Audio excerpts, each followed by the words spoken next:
Hello, instructions for the January expense budget report. Go ahead and open the attached file. And here we have the January expense budget report. You have the budget, what you're budgeted for, and what the actual is. So what we want to do is find the difference between the two, and then to find the percent increase in actual over the budget. So the first formula is just a basic formula because it has one math operation. So equals C4 minus B4.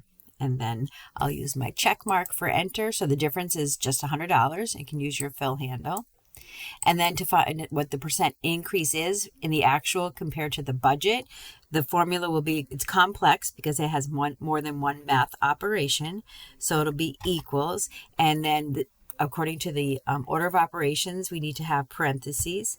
So open parentheses, C4 minus B4, and then close parentheses, and divide by the actual. And then check.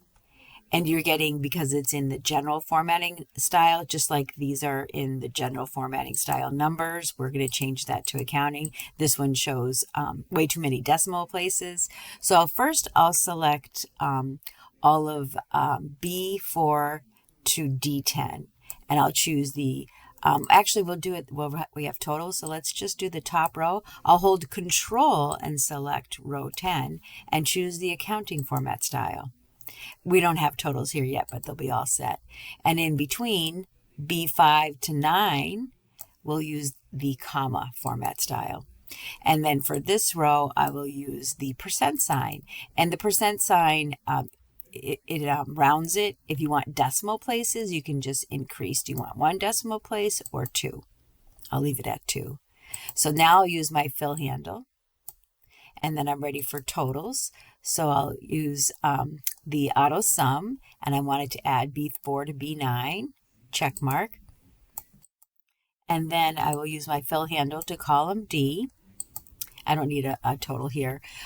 So I do have one that's in parentheses because there was the actual was less than the budget, and then it's also showing as a percent negative. So right now it did it automatically, and there's a way that we'll do later on in other modules. We'll learn how to put that so it shows either a minus sign or in red or both, for both the difference because it's less than the actual, the budgeted amount, and then the percentage is negative. So I'll show you how to do that in another one. So I'll let you format if you wanted to go ahead and merge and center the title, and then increase the font size if you want to put shading into it, if you want to add cell styles to the title, and of course to your total row, add your total cell style design, and that's a save and submit.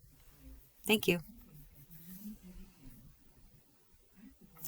We could put them in alphabetical order too if you wanted. So because we're not in a table format, if you select A4, make sure you take the items to the column with it, so that way it stays. You don't want the rent to change and be something else, so you need to take what belongs on that row, and then you can go to a basic sort, and I'll choose custom sort, and I want to sort by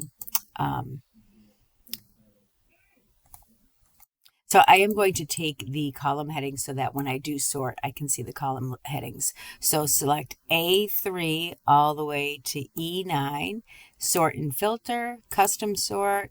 Make sure your table is checked off. You have headers because you have expense, January budget, actual budget. And I want to sort by expenses so that the first one should be insurance. And that's a save and submit. Thank you.